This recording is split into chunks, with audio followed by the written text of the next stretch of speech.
Dropping the mask we wear day to day, building real trust in a brand new way. For a deeper connection, let's explore on Transparent Conversations. Transparent Conversations, where every word can open doors. Transparent Conversations.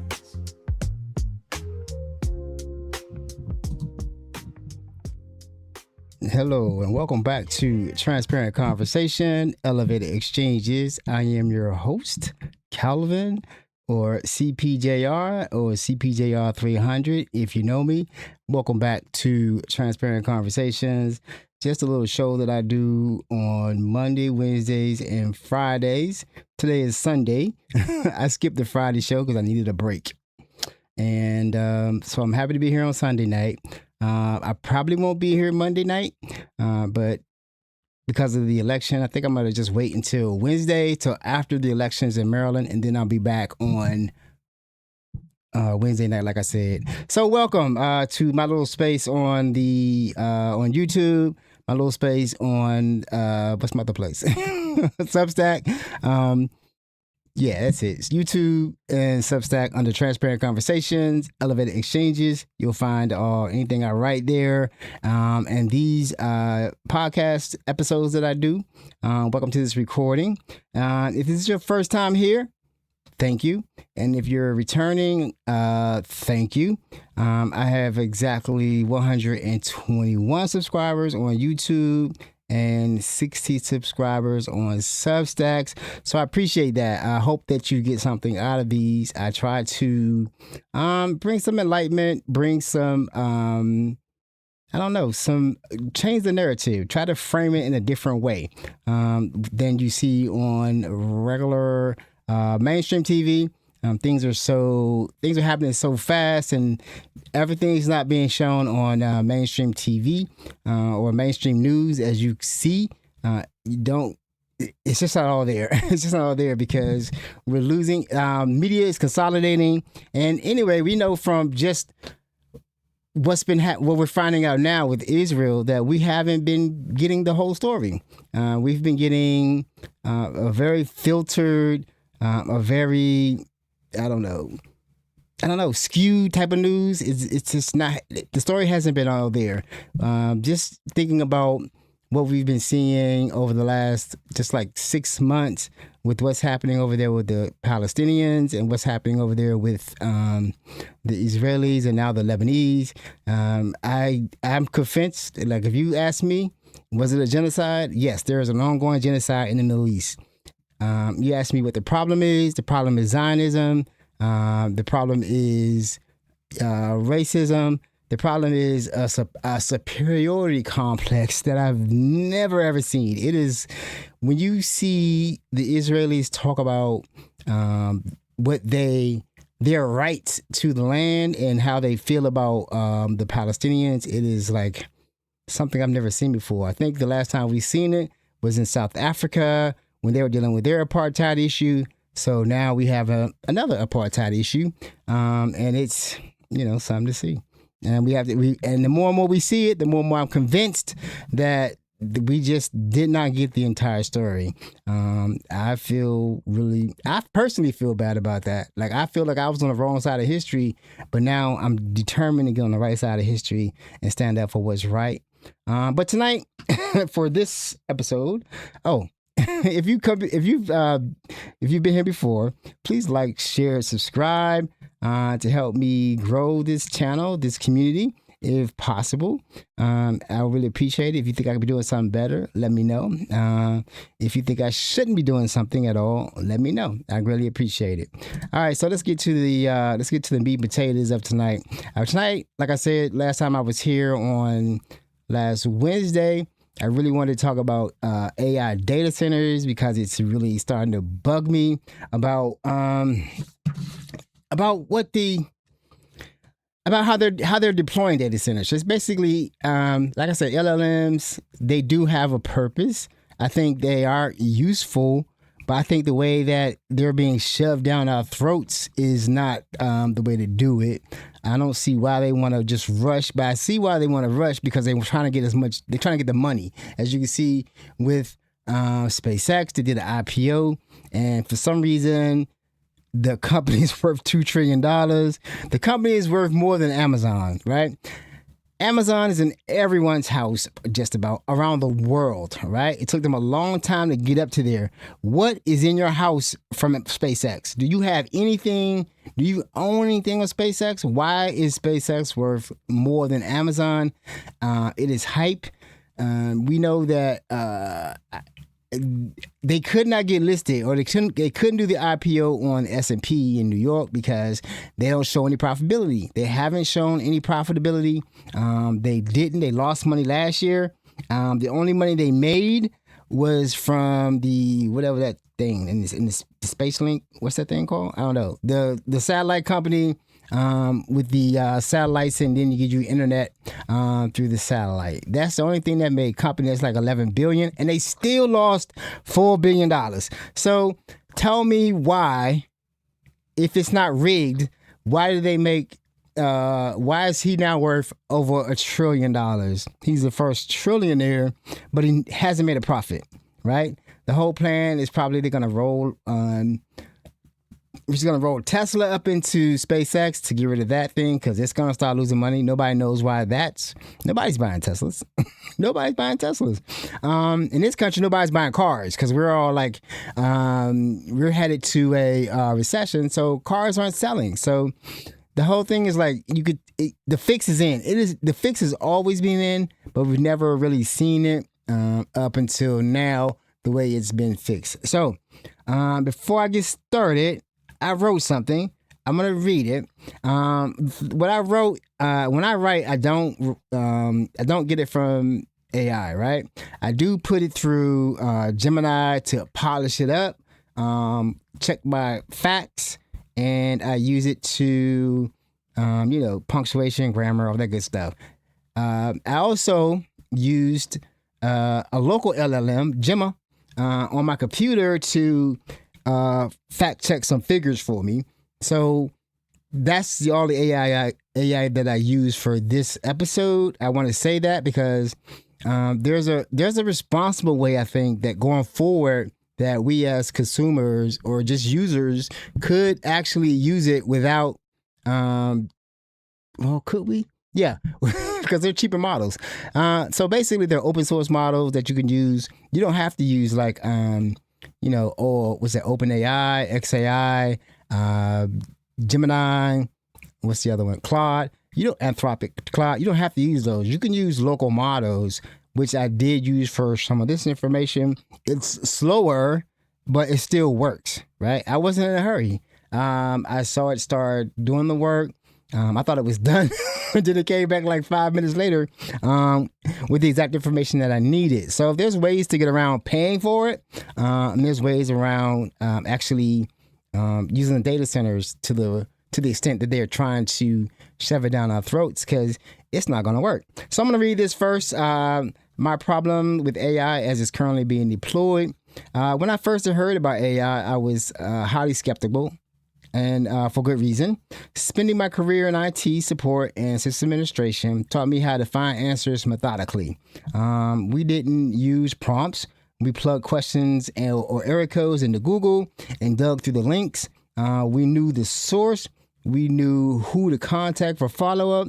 The thought of accepting an answer blindly without knowing where it came from goes against everything I know. I'm not a Luddite. I love technology, and I even use AI occasionally to generate images, but despite its occasional usefulness, it's not consistent. And it certainly doesn't justify the data centers swallowing up every patch of open land. It's unsustainable. When tech companies spend $2.59 trillion on AI while massive human crises go unsolved, it's clear the industry needs to slow down.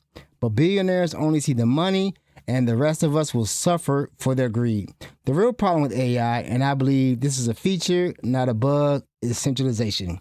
Right now, the internet is decentralized. Anyone can launch a website.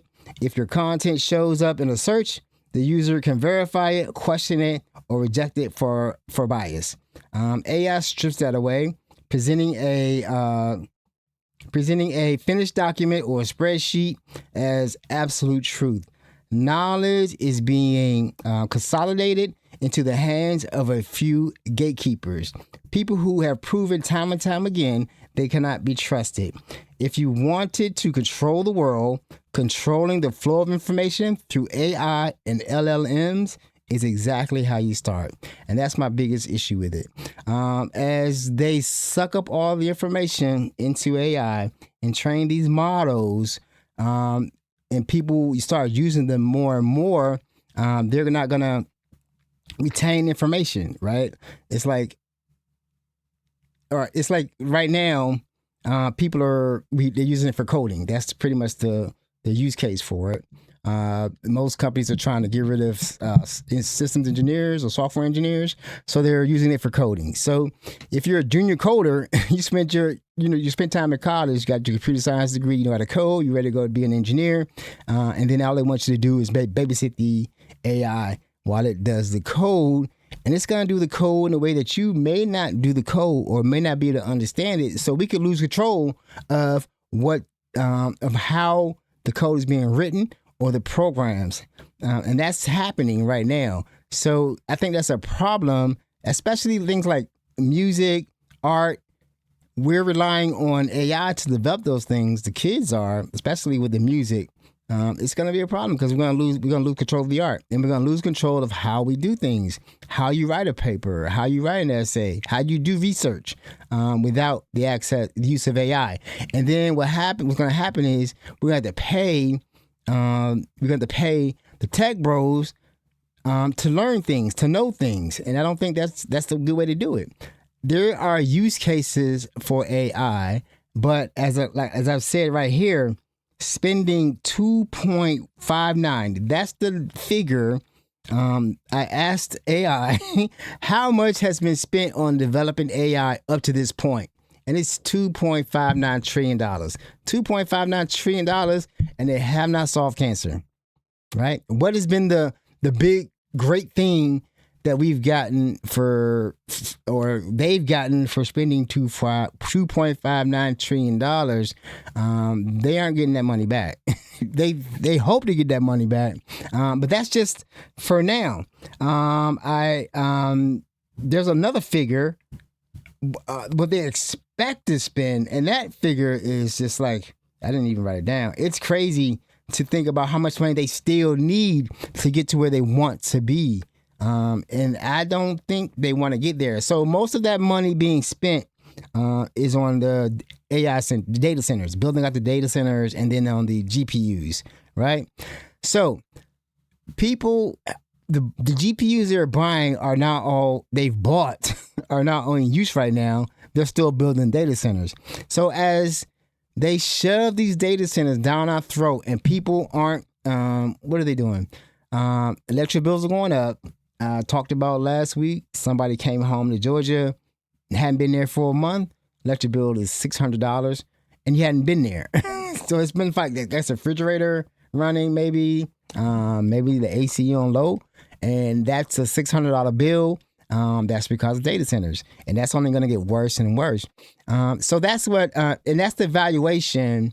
Let me show this. So that's the valuation. So right now, last year, or in 2025, Amazon made a total of $716.92 billion. That was Amazon's revenue, right? $716 billion. SpaceX's revenue was $18.7 billion, and that money they made, that's the revenue, but they actually had a loss of $4.9 billion. So that company is worth $1.7 trillion or $2 trillion at this point. It's a bubble. They changed the rules to allow that company to go to IPO. Like I said, it wasn't done on S&P. It was on the NASDAQ in Texas. And so it's not real. It's not real. I don't know. The plan for Elon is to build data centers in space. I'm going to show you a video on that too. It's not easy, right? The tech hasn't even been invented, and then to do it, to actually There's actually a couple of companies who are looking at doing data centers in space. Google is doing it, and you'll see also there's another company, and then SpaceX. All these companies, the tech hasn't been invented yet. They're working on it. They may get it to work. They may not. It's going to cost a lot. It's in space. I don't think Google's actually launched anything in space yet. So it's a race. We'll see. I don't think it's needed myself. I think that they need to slow down. Think about, because really when you pay that, when you lay out that amount of money, companies don't normally lay out that amount of money. That amount of money is normally laid out by governments, because government doesn't have to make a profit. Government does things for the good of mankind, their citizens. War is very expensive, so usually spent on war, defense. Aircraft carriers are expensive. We have how many? Like 11 full carrier strike groups. That's very expensive. And then we have other carriers, smaller carriers, amphibious carriers. So that's normally, when you get in those type of numbers, that's normally government. Now this is private, spending trillions of dollars hoping to get money back when there's no actual product, right? The LLMs, that little chat prompt you have, that's not the product. They're not going to make the money back off that, because you're not going to spend more than $20 on asking a prompt, are you? Are you going to spend? Do you, like, I do have the prompt. I have, like I said, I have it wrapped up in my Google plan. It's not much, it's like $20. Am I going to spend any more? No. If I got to cut back, I'm cutting that back, because I know how to use the LLM locally. It's not as fast, but it still works, right? So their money is not guaranteed, and it may not. Now, of course, they could have a breakthrough and something could change. But right now, where they're headed, it's not the way to go. And I always say the only people that are excited about AI are people that are trying to sell you AI. And what we're getting from the tech bros, they just don't care about what happens to you. So I'm gonna play these videos right now, and we're gonna look at AI and how it's affecting. And this is also involved in politics too, but how it's affecting, people's lives. People weren't expecting to be living next to data centers. And now I realize that, because I've worked in tech, I've been in data centers, these aren't the same data centers, because I didn't realize the noise that they're talking about didn't exist in those data centers, right? They used to have, like I said, data centers used to be like Netflix, AWS, Google, our company. Other companies just have a place to run regular servers for web searches, for backups, for their in the company, the systems that we use in the company. They weren't used for this.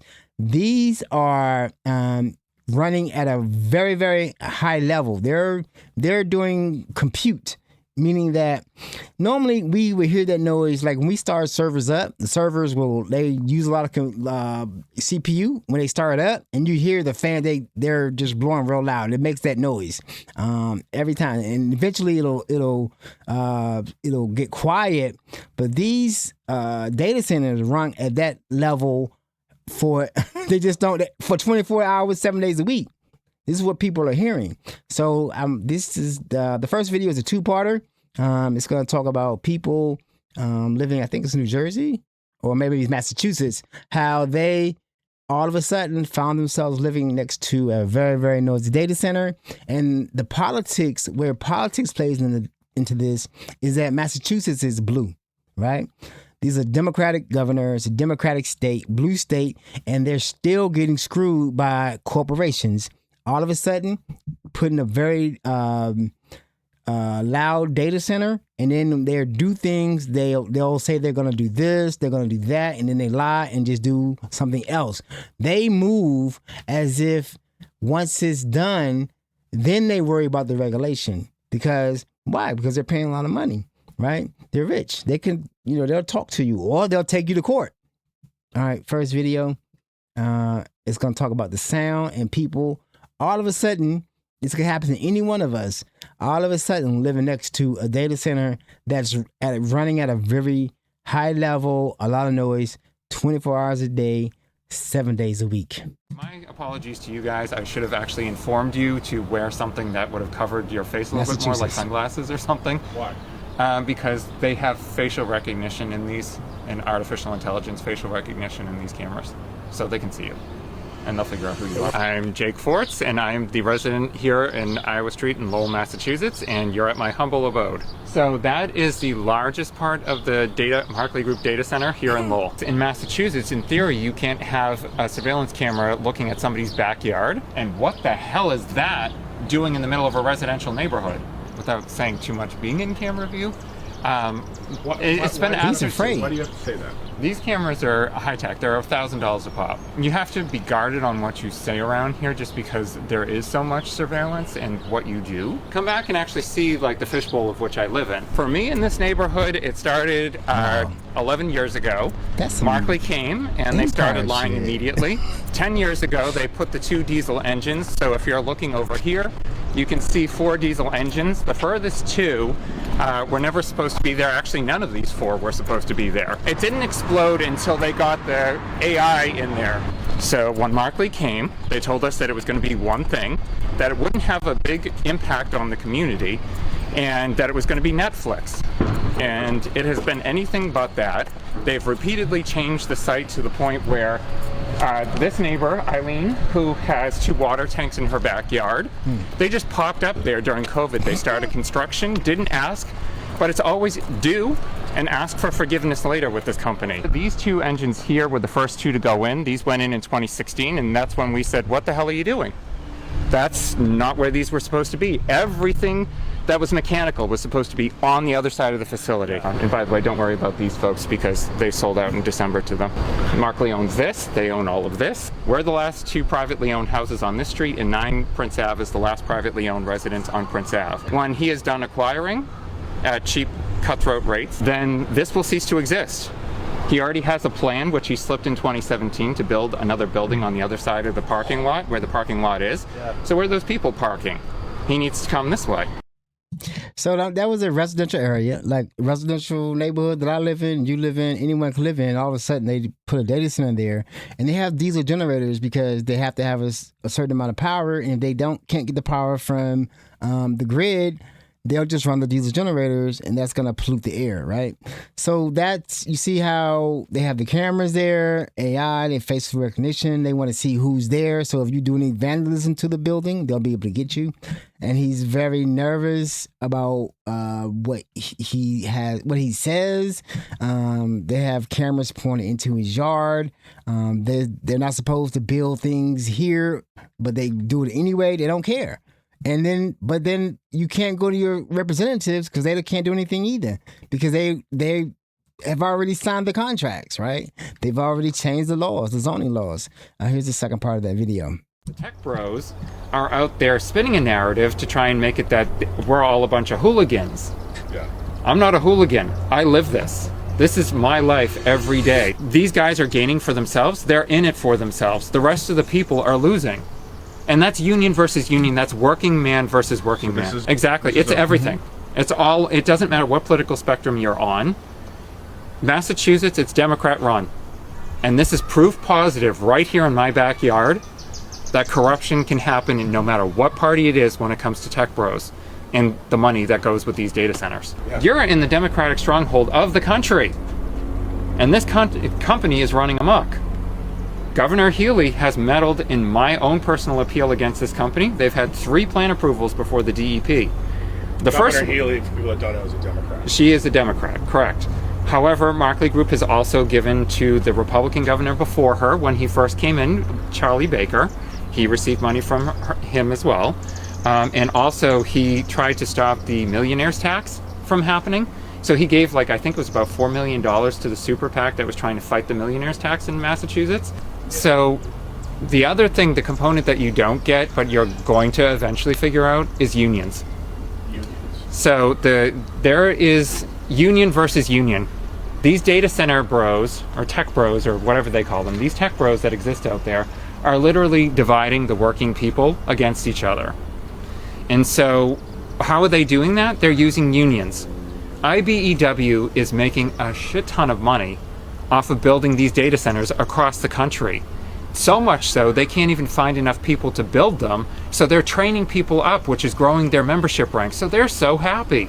For people that don't understand, What's gonna happen? when you're in a union, the idea is that the dues go to the union and that union protects you. Yes. But the problem is that people don't understand. That's one union. What is data centers, or specifically artificial intelligence, doing to the job market? AI is literally going to destroy every entry-level job that is out there and other jobs. I don't agree with that. And all this because one union But doesn't want to turn their backs on this to make it make sense Sure, for right. everybody. Change it. Online, there's people saying that this rise against data centers is being pushed by foreign governments trying to slow down the United States in the AI race. What do you say to that? Well, my opposition was before that came out. Okay. My problems with this data center existed long before that narrative came out, which I've only recently, very recently heard. Yeah. And that's because the tech bros are out there spinning a narrative to try and make it that we're all a bunch of hooligans. Yeah. I'm not a hooligan. I live this. The narrative he's talking about actually started like with Kevin Leary. I played the video from him. He's a meme now to me. Was talking about how, you know, if you're talking against data centers, you're representing China, or China is paying people in the United States to protest and fight data centers so they can get ahead. As if people wouldn't be mad at that building, that big black massive building being in their backyard and making noise. So it's interesting though, just to think of it, the political part of it. He's in a blue state, he think everything's well, and they're just bulldozing through that happening.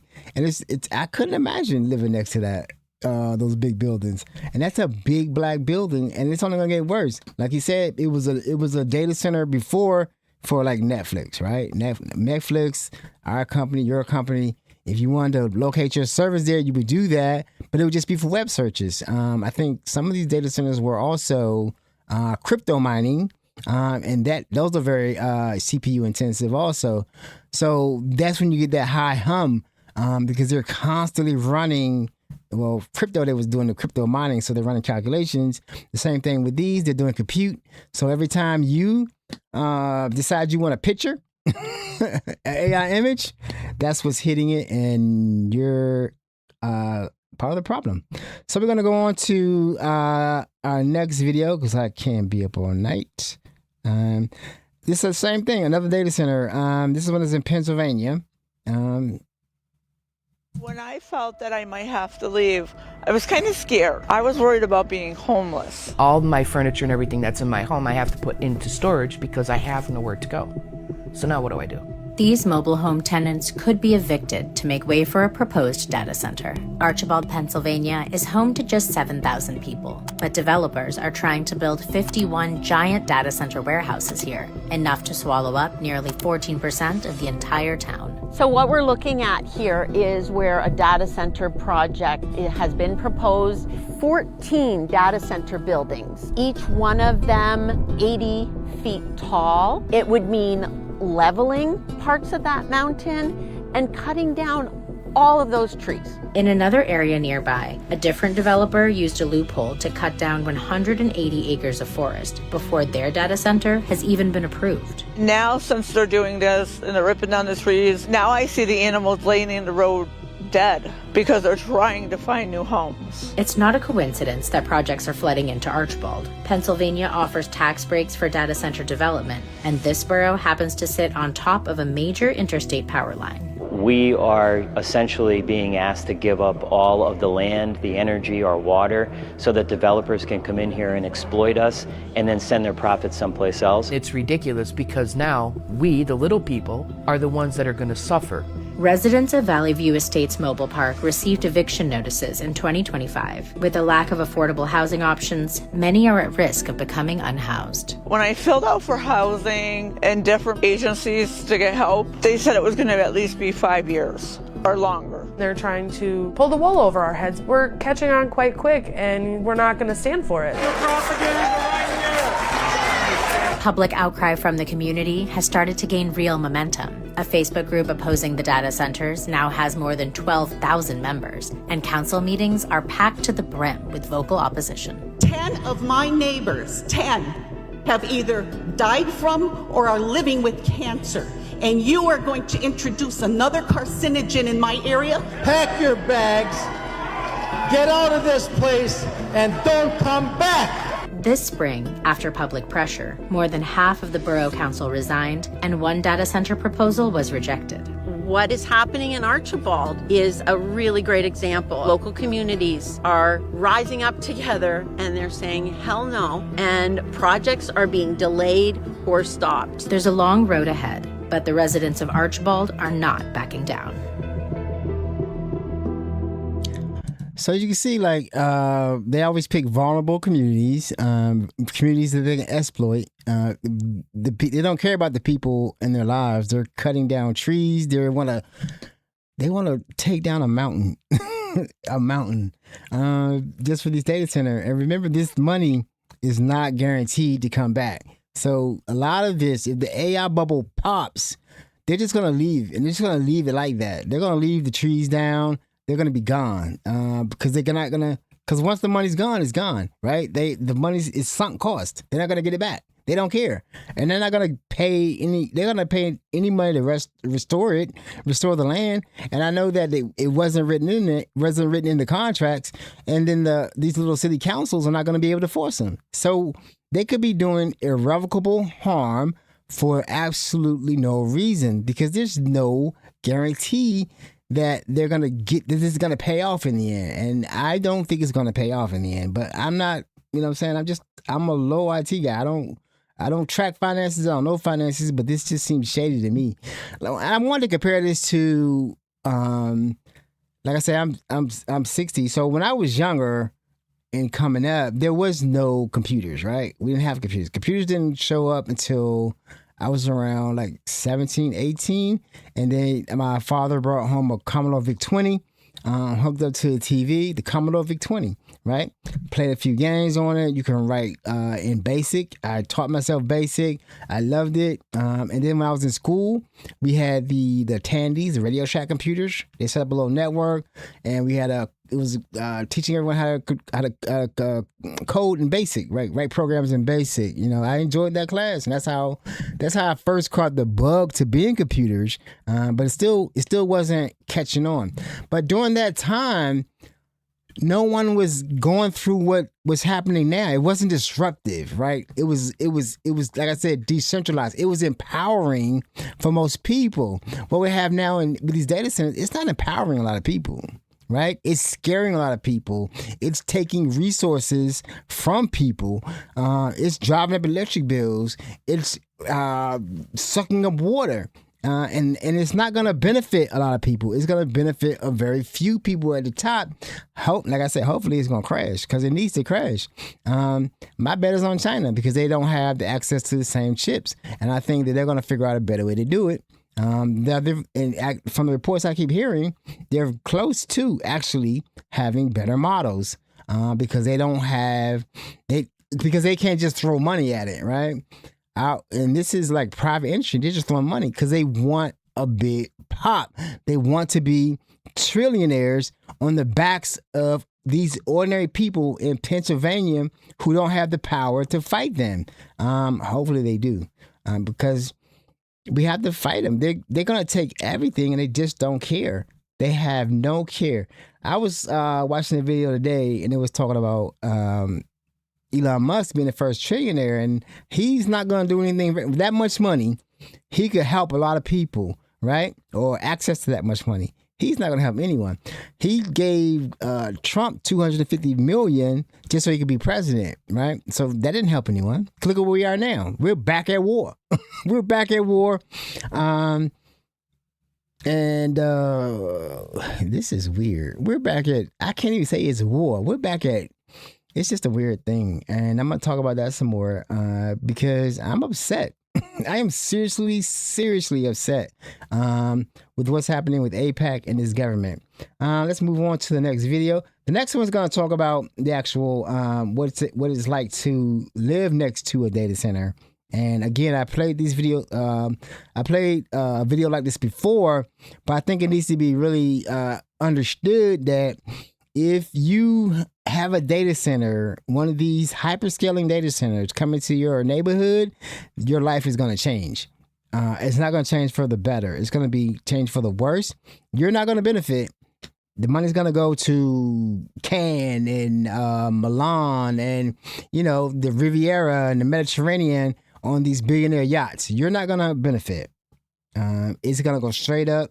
I don't think most of us are going to benefit. It's to our detriment. I can't stop thinking about how, when we first had computers, we had the mainframes, everything was centralized. We got personal computers, everything was decentralized. Anybody and everyone could write a program, host a web server, and now everything has to go through these LLMs. I don't see how that's better. I don't see how this is beneficial to all of us, because what they're promising is not going to happen. I don't know what they're promising. AGI? We're not going to... I'm going to tell you this right now. If you think you're going to have a robot walking around your house for the next 5 years, it ain't going to happen. It's not going to happen. There'll be no robots walking into your house, taking orders from you within the next 5 years. It's just not going to happen. It's not there. A lot of stuff they're showing you on TV is not real. And what they're talking about is in the future, right? I think even in the prospectus for the SpaceX IPO, it was talking about a lot of these technologies haven't been invented yet. But when we do, this is what we want to do. So let's hear the noise. Imagine hearing this sound outside your home nonstop for the past 4 years. That's the noise. You hear that for a few minutes, not constantly.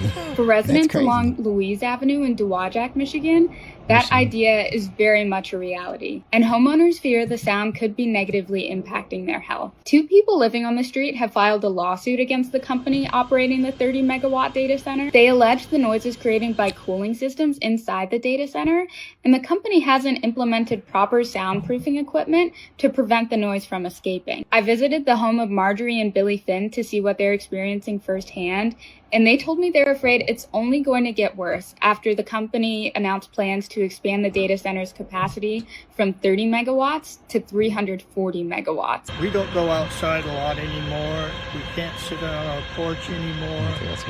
A lot of people don't want to come over and visit with us outside. Hyperscale Data hasn't responded to any of my requests for comment via phone or email over the past 3 months. And when I tried to speak to someone at the property, I was repeatedly told I had to leave.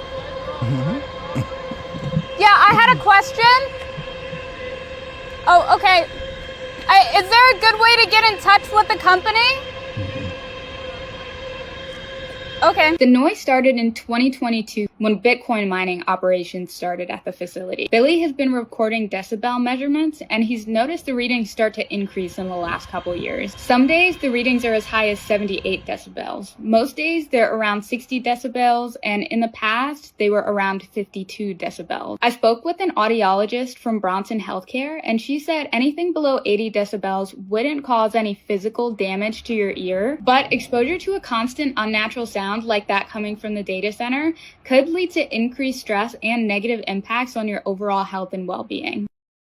It can affect you living next to that.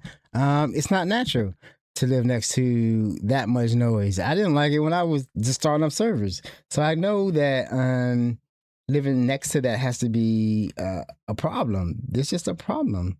It's just amazing to me that that's allowed to happen. And that, I guess I've shown those before, and there's no recourse. You can't. They're not going to shut it down. You just have to live with it, and that's America today. You know, this is the home of the free and the brave, and the people, like I said, the people that are being affected by that. There's no CEO living next to that building. There's no manager or representative living next to that building. Those are just regular people, and they're being screwed by the system just to make other people richer. And every time you see those slick little ads and people talking about how great this is going to be, this is the other side that they don't talk about, right? They don't talk about it at all.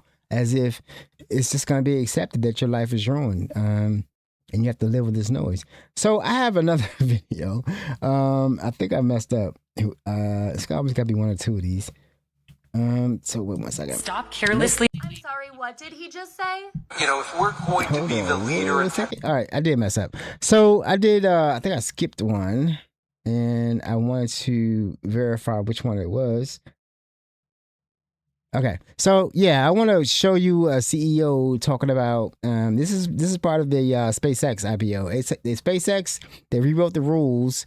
So remember that SpaceX IPO, it has to be an index funds. So if your 401k will have to buy or invest in SpaceX now. And that's what they want. Remember, they've been trying to get our 401s for a while. They've been trying to privatize it. They've been trying to get the Social Security money. So now they're saying that, all of us need to chip in and invest in data centers. That's what they want, all our money now. Which makes no sense. Why would they want our money in order for them to get richer? I think this is it. Stop here. I'm sorry, what did he just say? You know, if we're going to be the leader in technology, which we are, if we are going to be the leader in AI, which we presently are, it's just going to require trillions of dollars of investments.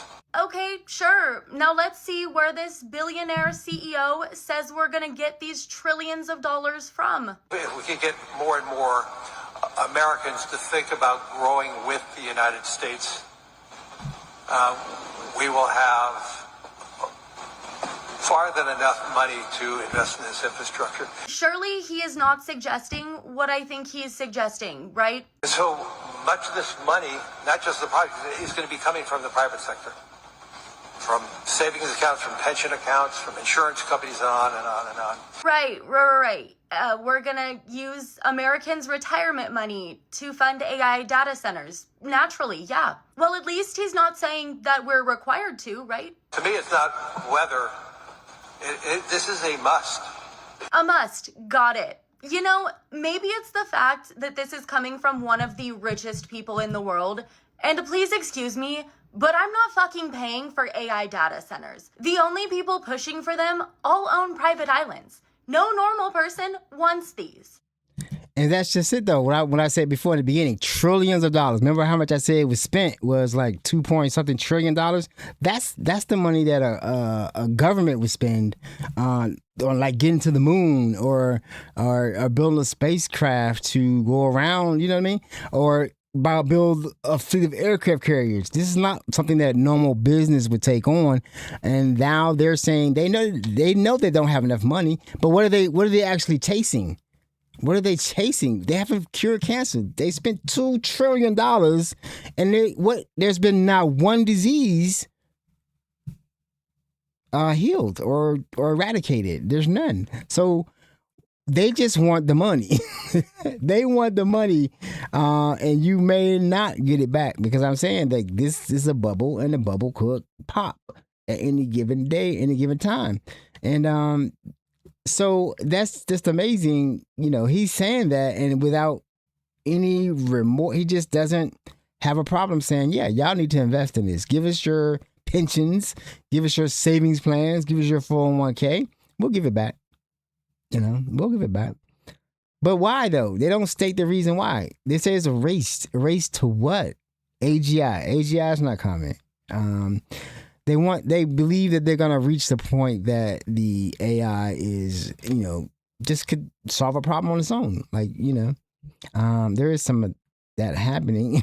There's a lot of weird things happening, but I don't think that but it doesn't really benefit anyone what's happening. Like, if they can come out tomorrow and tell me they found a cure for cancer and it's gone, it's eradicated, cure for AIDS is gone, it's eradicated, or something to help, grow more food for people that are starving, something like that may get us all on board. But right now, it could book meetings and read my email. I don't, the commercials now are crazy to me. Like, oh, I don't have to read my emails anymore. I just get up and get a summary. I don't know what the hell is wrong with y'all. Why can't you read your emails anymore? Like, what's going on? Why can't you? That's your job. Is that part of your job? Why do you want a computer to read your emails? It's just get an assistant. They're probably cheaper than what these data centers are going to do. So let's go ahead and look at the next video. It's going to be interesting. Yeah, it's going to be a good one. So this is going to be about the hidden cost. Like, we don't really know how much this is going to cost and what it's going to cost us. But here you go. Artificial intelligence is powering everything from ChatGPT and Gemini to Instagram recommendations and online shopping. Pause. I lied. This is about the water. This is about the water. It's crazy. Yeah, I got this video and the next video. We're gonna talk about data centers in space too, but this is about the water. Suggestions.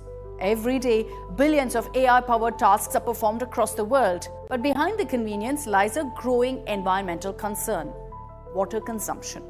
The AI revolution is being driven by massive data centers filled with powerful servers that process, store, and train these AI models.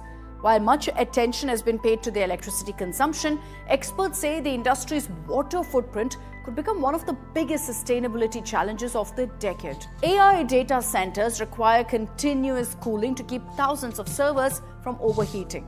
According to estimates from the researchers at the University of California and the University of Texas, global AI-related infrastructure could consume between 4.2 and 6.6 billion cubic meters of water annually by 2027. That's roughly equivalent to the annual water consumption of a country like Denmark. And that's a country of nearly 6 million people. To again put that in perspective, 1 cubic meter, and here we're talking about billion cubic meters by the way, but 1 cubic meter equals 1,000 liters. And so, if we were to do the math, AI systems could consume up to 6.6 trillion liters of water every day by 2027. Google's global data centers used 24.7 billion liters of water in 2023, a nearly 17% rise from the previous year. Microsoft's water consumption increased by 34% between 2021 and 2022, and that's because of AI expansion. As tech giants race to build AI infrastructure, water demand is increasing alongside computing demand. But why does this happen? Why do data centers use so much water? The answer lies in cooling. AI workloads are far more intensive than traditional internet searches or cloud computing tasks. Training, running large language models require thousands of specialized chips operating continuously. These chips generate enormous amounts of heat. To prevent equipment failure, many data centers use evaporative cooling systems where water absorbs heat and evaporates into the atmosphere. Researchers estimate that training a model comparable, let's say to a ChatGPT-3, may consume around 700,000 liters of clean fresh water. A conversation of roughly 20 to 50 AI prompts may indirectly consume about 500 milliliters of water, depending on where the servers are located and how they are cooled.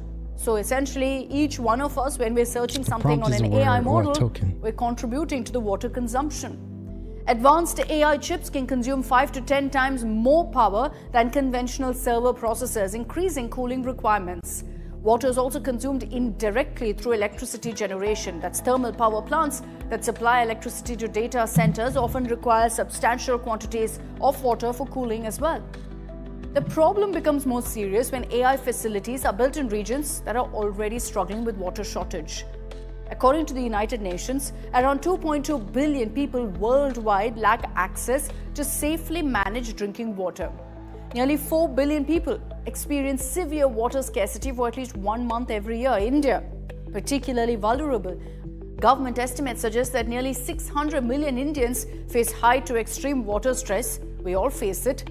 Demand for data centers in the meanwhile is expected to more than double over the next decade.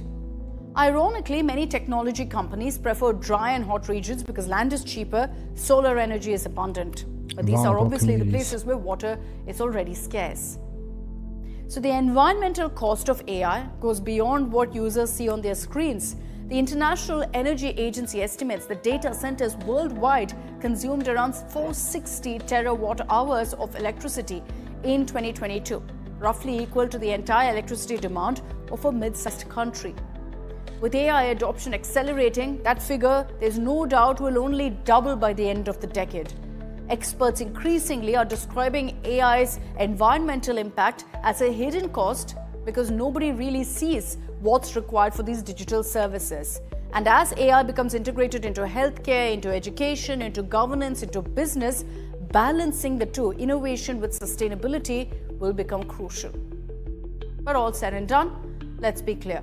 Even I wouldn't have been able to explain this issue without the help of artificial intelligence. So that was interesting. She said she wouldn't be able to do without the help of artificial intelligence, which is what we're saying. Like that's not true. She could have. So that's what we're going from a distributed system, decentralized to a centralized, and it's all going to be controlled by data centers to save a little time. I guess save a little time. Like I said, it has a place. There's a way to do it, but this isn't the way to do it. It's not going to be. It's not sustainable. I keep saying it over and over again, but it's just not sustainable. I don't see it. So let's talk about what happens if there's a bust. I have a video from Katie Couric. I'm gonna play. Like what could happen? I think I have it. Yeah.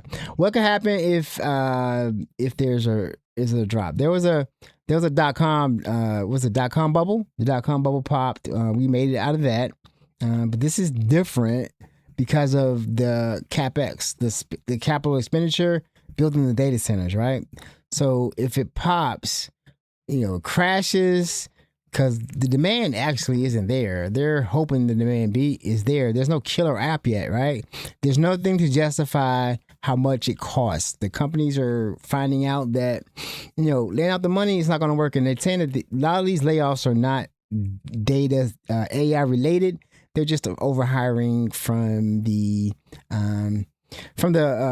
pandemic. Also, our economy sucks. So a lot of hiring, a lot of people being laid off in tech because of that. Some of it is AI, but a lot of it's just some corrections. But if AI were to pop, if the bubble pops, what's going to happen? So I think the AI bubble is a bubble and it will pop, but I think of it more like the .com bubble, which is to say, the internet came of age in the late 90s, and there was a pop, but the internet is still here and is more powerful and a bigger force than ever. So I think something like that will probably happen with AI, meaning there's definitely overinvestment and probably investment in the wrong areas, and so there will be some kind of comeuppance. I don't think that means that AI is not a thing. I think AI is probably, a generational shift for everybody. But there will be a correction. There will be a correction. Point. The question that we don't know this time around is if you believe that every financial crisis is a function of too much leverage in the system, too much borrowing money, right? In 1929, it was too many people borrowing for stocks. In 2008, it was too many people borrowing for subprime loans and the like. It could be that there's too much borrowing going on around these AI data centers. People don't appreciate, yes, Google and Facebook, they're all spending hundreds of billions of dollars, but to build these data centers, there's energy companies that are taking on an extraordinary amount of debt, construction companies, real estate companies. I mean, and that debt we can't see anymore. That's actually another big thing. It used to be that you'd get a loan from a bank, and so the system could see the debt in the system, the leverage in the system. Today, it's all moved into what they call the shadows, into this private credit business. And so we don't really know what's going on. And that's a little scary. And I'll give you one more not to scare everybody, but you're starting to see what they call round trip deals, these like circular deals where, so NVIDIA and OpenAI did this very unusual deal a couple weeks ago where OpenAI is buying chips like crazy from NVIDIA. But OpenAI can't afford to buy all the chips that it's committing to buy. It doesn't make money. It's losing money right now. So what's happened? NVIDIA invests money into OpenAI. So they have now committed to give them $100 billion, which then they're going to take the $100 billion and buy the NVIDIA chips. So it's a completely circular transaction. It's like magic. And then just, I think 2 weeks ago now, a similar deal. OpenAI is going to buy chips from AMD. Can't afford to buy the chips in AMD. Says to itself, well, if we announce that we're going to buy chips from AMD, AMD's stock is likely to go up. So we're going to get a stake in AMD, and when the shares magically go up, we'll now have money from those, and then we'll go buy the chips. What's wrong with that? Well, it just reflects that there's not a sort of underlying stability in that market. You know, when you get into what's called vendor financing, when the vendor basically has to finance you, it can come back to bite you. Now, yes, if OpenAI turns out to be a massive success and super profitable, maybe no harm, no foul. But if it doesn't, the whole sort of ecosystem can break. So that's what I'm saying. Like, it may not be a payoff, right? There might not be a payoff at the end of all this money that is being, thrown out the window and invested into these data centers. So that's the difference between .com, because .com was like mom and pop. Like when I was working for a company that was building a website and they selling something on the internet, they thought would sell. It was like we had the server was right there in the office, right? It wasn't, we had a server room. The server was right there in the office. It was actually not. It was right there in the office, a couple cubicles over, that we were using to host that website. So this is different because there's a massive amount of capital expenditure. All the money that is being spent right now is being spent on compute. They're building data centers. They need electrical plants. They need diesel generators. They need gas turbine generators. That's where the money's going to for something that may not pay off. And then I don't know what they're going to do next, but the next, I do want to show one video because I thought it's interesting. I watch engineering videos, but I played one of the engineering of a data center a while back, showing that the physics don't work out. Like what they're trying to do is actually very hard, and it may not work. Putting a data center in the middle of a desert, it's gonna increase the heat. Raise the heat. Like we were talking about the greenhouse gases and the earth climate change. They don't even care about that anymore because we're in the middle of a administration, a regime that doesn't care about science, and we're being bit every day by it.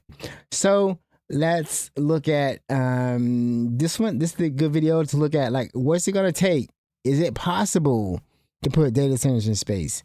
Is it possible? You check it out. Data centers in space.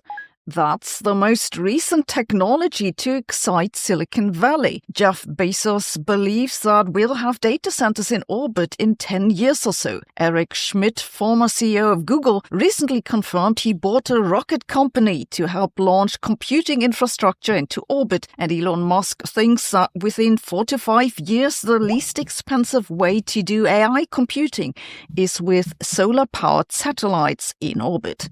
Let's have a look. I think even perhaps in the 4 or 5 year time frame, the lowest cost way to do AI compute will be with solar-powered AI satellites. So I'd say not more than 5 years from now. Wow. Putting data centers into orbit sounds like a good idea. For one thing, there's lots of sunlight up there, so you get power for free. You just need to put the satellites in what's called a sun-synchronous orbit that stays in the sun almost the entire year. This is, I think, why Elon Musk is so enthusiastic about it. Another advantage is that you don't have to find land to build on. No one's around to complain about the noise.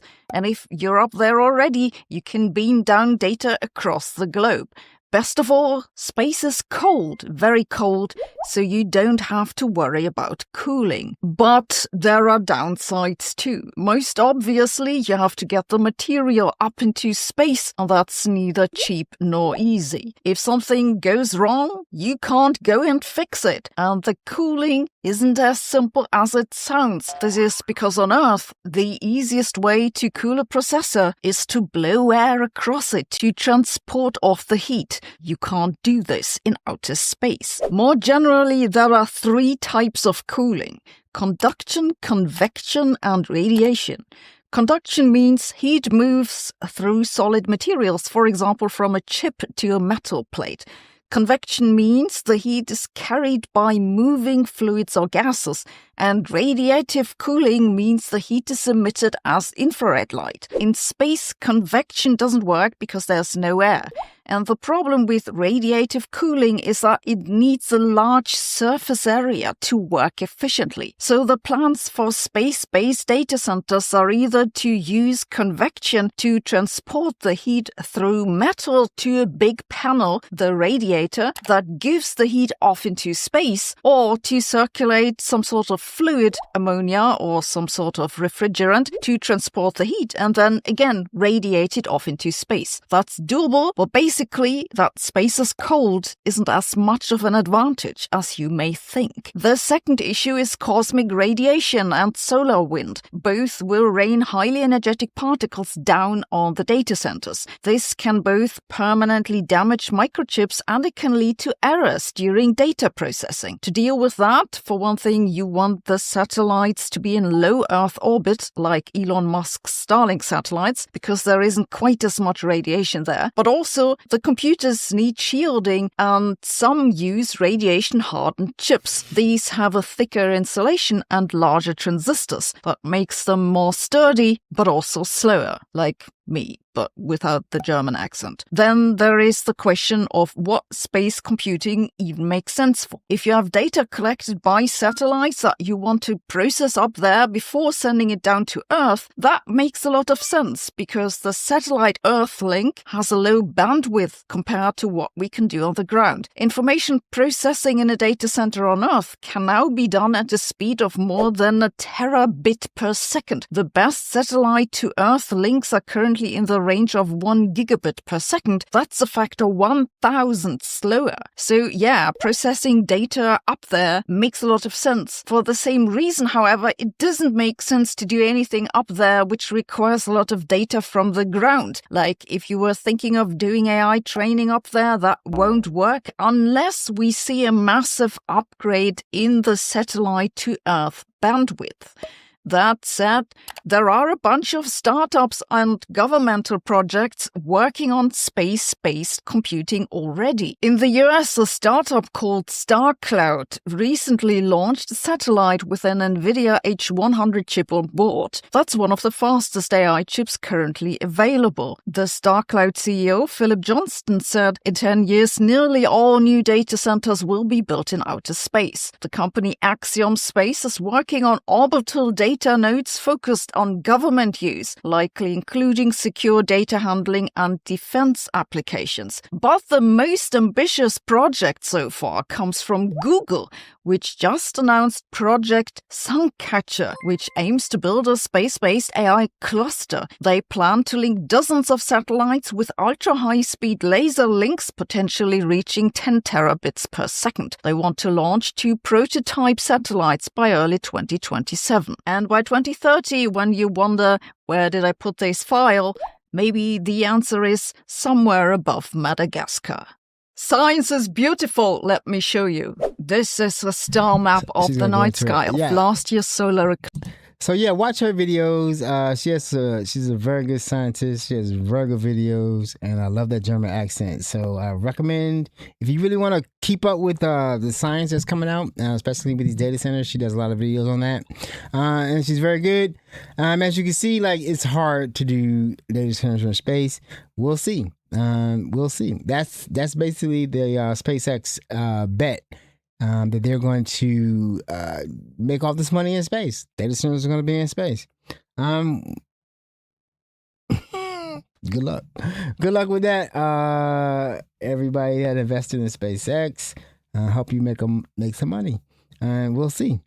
But I don't. Like I said, I'm not hyped. Like, I remember the computers and everybody was really jazzed about it. This is too much trepidation. They're going down the wrong path, as far as I'm concerned.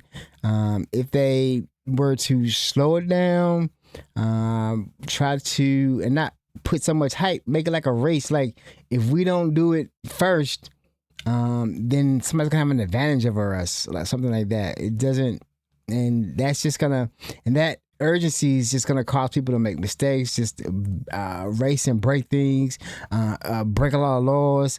affect a lot of people's houses and homes and lives and destroy a lot of lives. See, people want to work, and the people in Pennsylvania are worried about where they're going to live because the data centers are taking their homes.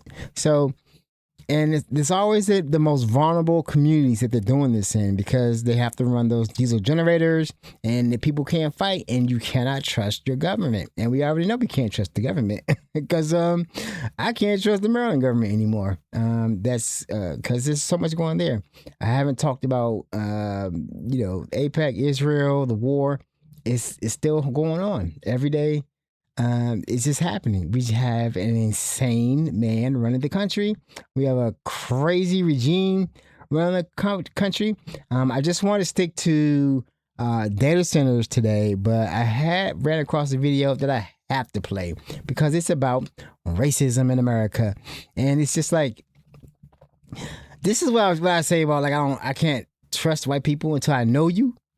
Until I actually know you, then I can know you. I don't know you, so I can't trust you because as a general rule, I don't trust you. Because I can't, based on what we've seen. Like, because y'all have different definitions of what racism is. Like, you don't understand racism, and then you try to say you be playing a race card as if we've never actually dealt with racism, that we don't actually see it every day. But this was an interesting video. I wanted to play it about this pastor who he says he's not racist because he has an interracial friend. Everybody got mad at me. Thousands of people, Christians, calling me a racist, saying that I hate people. I haven't even taken the time to watch the show to see that one of my co-hosts is interracial. These are deceitful, mean-spirited people. I'm sorry to hear that, Joel. How dare they take your words out of context? Let me do some research for you and prove them wrong. If you go into a crowd of strangers and they're white strangers, there's some danger. If they're black strangers, there is 30 times more danger. Okay, Joel, that was pretty racist. Let's try the next clip. About 90 to 95% of the black church in America is objectively, by the standards of Scripture, heretical. It doesn't even constitute a true church. Okay, that's also pretty racist. What should I say to my friends who attend the black church? If you listen to the message and you believe what they're saying, you will go to hell. Wow, okay, this is pretty extreme. You're not making a great case for yourself. What would your solution be to this issue you just brought up? There are not enough black men in America, Christian men, who know enough theology to be able to be qualified to pastor black churches. The black church in America needs to be split up. It needs to go and find a good, God-fearing white church with biblically qualified men so that they can hear the real gospel of Jesus Christ and come to saving faith in Him. Okay, that was also like super racist. Do you have any last words to defend yourself at all? Do you like one over the other? And one was a young white dude and one was a young black dude. And I said, I prefer the young white dude. And this is why. The reason why is not because I'm white, but because we currently live in a historical moment in the West, and particularly in these United States, where I know that both of these guys could be perfectly qualified. But I also know that if there's a chance that one of them was not qualified and was given a free pass, it'd be the black guy. I know that young white guy, there's no way he got a free pass. Okay, Joel, so I've looked into it and I have concluded that you are racist by definition. If I'm not mistaken, I think you said the black church wasn't really a church, that black pastors need to be taught by white pastors how to be real pastors. You openly question the competence of black professionals because of race-based assumptions, and I don't think that's being taken out of context. I'm pretty sure that is the context. And by the way, saying things like this, I love black people. One of my co-hosts is interracial. That's giving, I have a black friend, I'm not racist energy, and that's not a defense. It never has been. You don't get absolved from racism by proximity. You don't get exempt because you say things calmly. And you certainly don't get to redefine racism because you don't like the label. So no, people aren't being mean to you. They're responding quite accurately. I hope that helps clear up the confusion. So I saw that today, and I wasn't going to do anything on racism or ICE or anything like that because I just wanted to talk about data centers, but I'm like, that reminded me of being when I was in church in Manassas when I was married. We used to like this this white church used to come visit our church, right? And then we would go visit their church, and they would not mix. You know what I'm saying? It was like some kind of exchange, but it was for the pastors. It wasn't for us. And just to see how that man thinks, how he doesn't think he's racist, it's very strange to me. Like, he doesn't believe that. I don't even like the Book of Myths. I don't even deal with it anymore. But just to think that he thinks that Black people can't read the Book of Myths, believe in it because it's different. They would really, I don't know what, that's what I'm saying. I can't trust you until I know you. And then I have to know you, then I really have to know you to actually trust you, because y'all say stuff like that. So guess what? Tomorrow's Monday. The primary for Maryland is tomorrow. Oh, I'm sorry, Tuesday. So hopefully, if you voted early, you've mailed your ballot in, you're good to go. But if you're still wondering what to do, I'm gonna say I'm gonna say this: don't vote for AIPAC candidates if it's up to you. I'm not gonna do it. I refuse to be on the wrong side of history. I refuse to. If you think that Israel is playing with us, you're mistaken. They aren't playing with us. They believe they run this country, and I'm gonna show you why. I mean, like, why they think they run this country, and because they have paid to run this country. They have paid money into our campaigns to a limit. This is track AIPAC, and as you can see, this is Maryland, right? So this is the majority of our representatives. This is Angela Alsop-Brooke. She is one of our senators. She's red. She's gotten money from AIPAC, like $200 and some $1,000. The rest of the people I don't know, they're not my district. Glenn Ivey, $7 million. And you see, like, there's a campaign. Adrian Boafo, he's in here somewhere. But he's running, and he has gotten over. He's up to $5 million right now. Just from AIPAC, pro-Israel lobby, and also from crypto. And then, like I said before, Angela Alsop-Brooke endorsed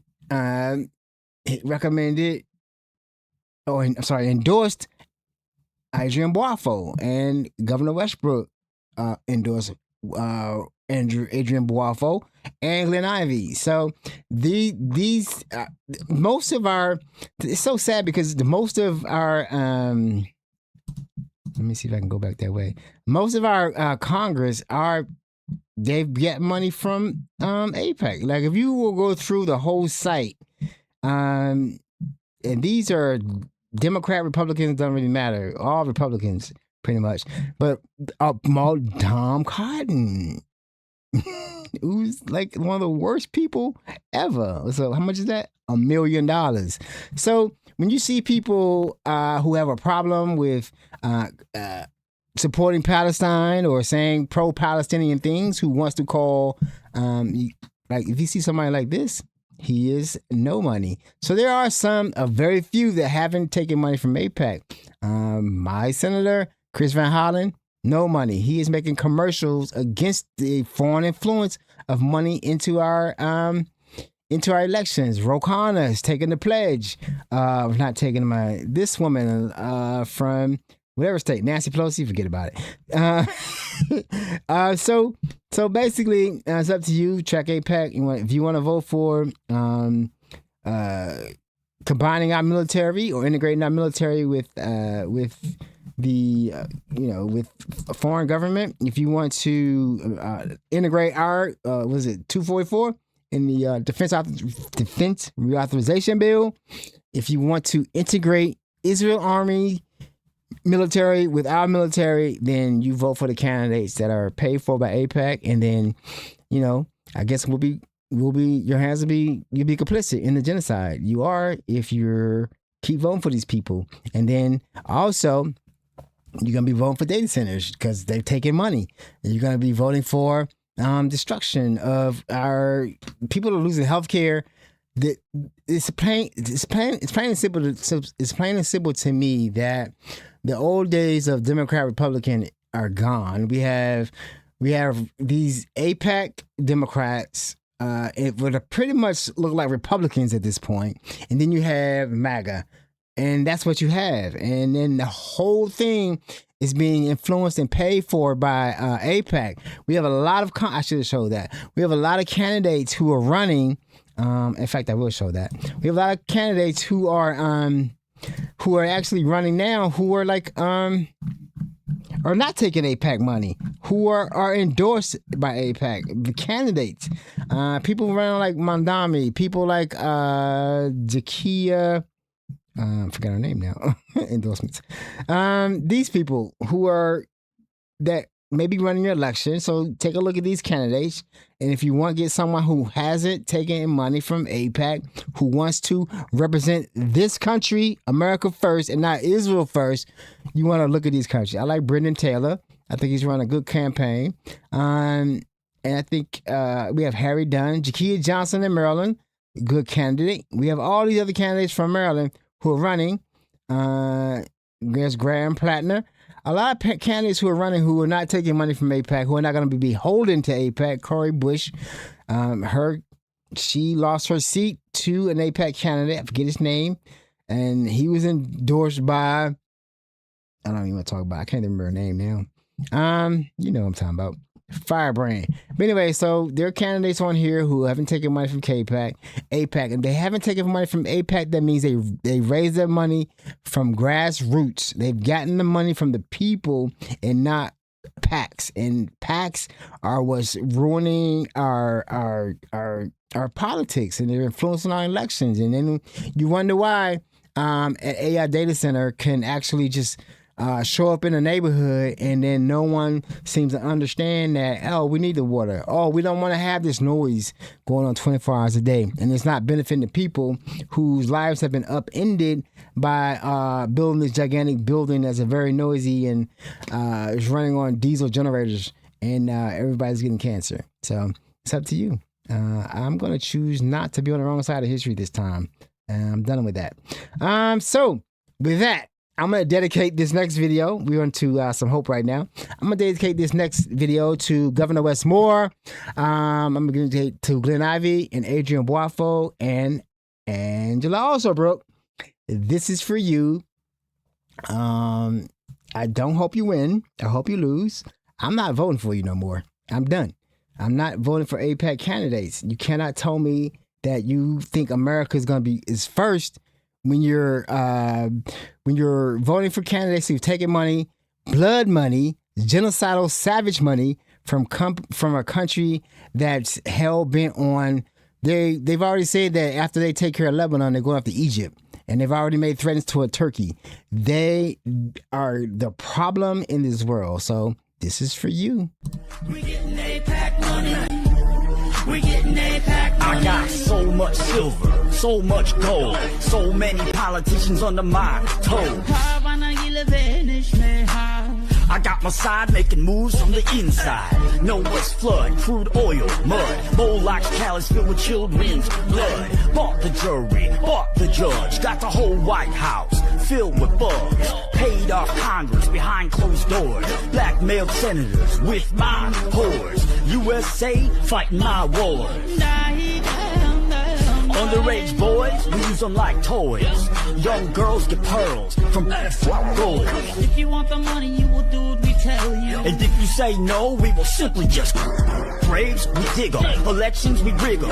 Claim all our ops, so for anti-Semitism. Christ is king. That's illegal under our regime. Now kiss the wall, let me hear the boys sing.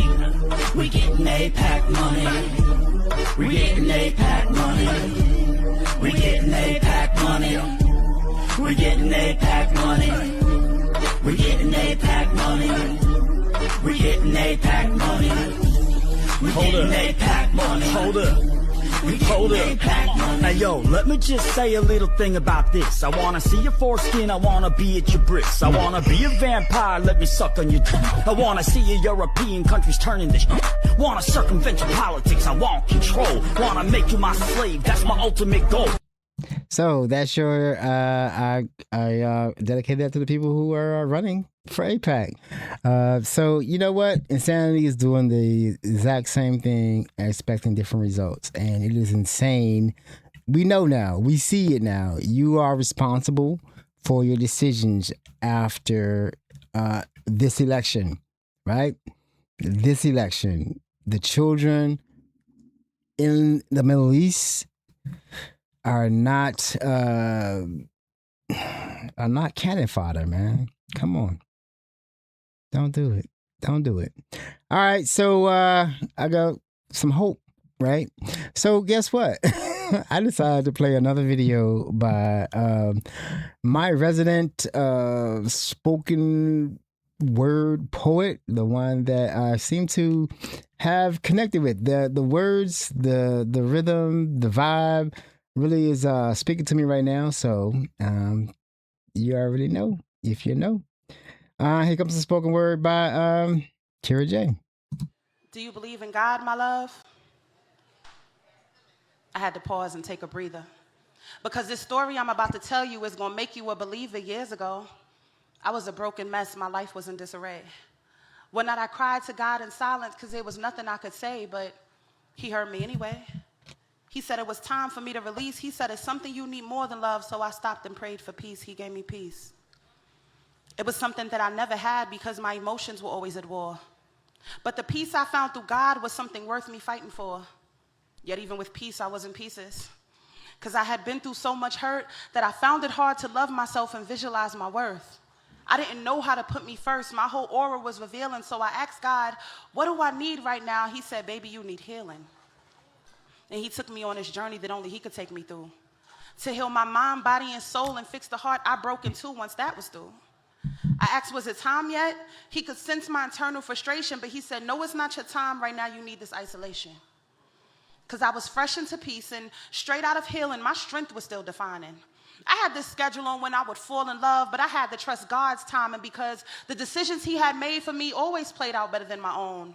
So as bad as I wanted to find you, God said I had to be alone. He said, while you're alone, you build that throne because my child, I made you able.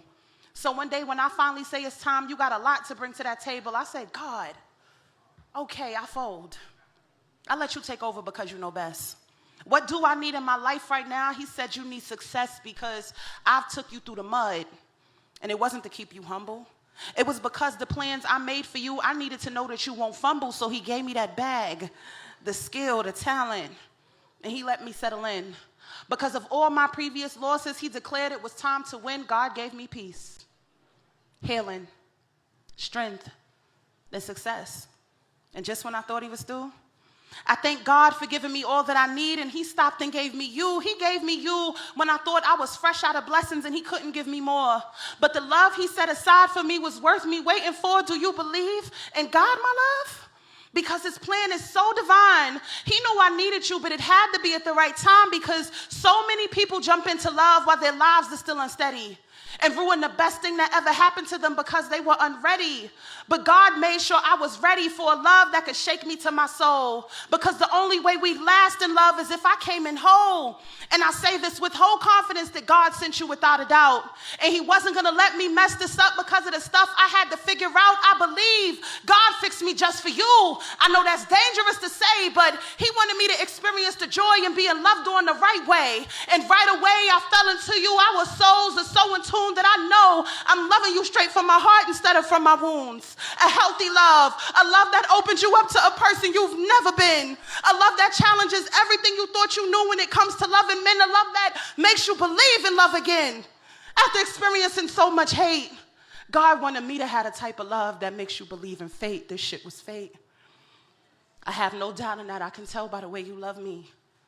And every day I wake up next to you, I thank the man above me. The type of love we have is so holy that it took years of self-work to achieve. But anything is possible with God, my love, just as long as you believe. So do you believe? So everything I'm going through, that speaks to me right now. I am going through a lot, but you know, I'm going through it. I'm going through what I need to go through for this time, and I appreciate that poem from Kara J.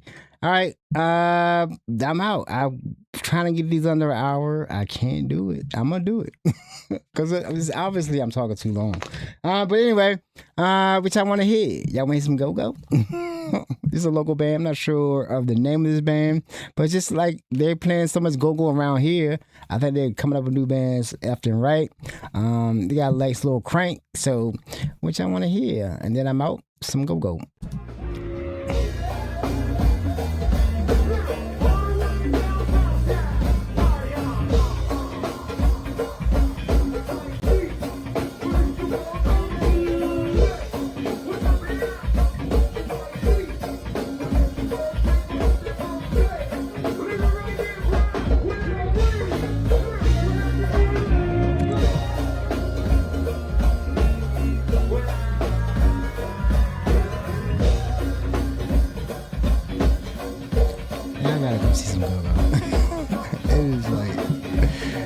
It's in your blood. It's in our blood in this round here. It is in our blood.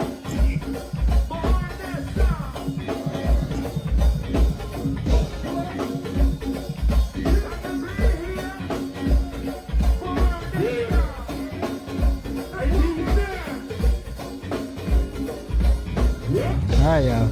I will be back on, I don't know. I'll be back on probably on Tuesday. No, I'll be there on Wednesday after the election, and then we'll talk about the election and how mad I am. All right, peace. I'm out. Be good. I will see you on Wednesday. Vote.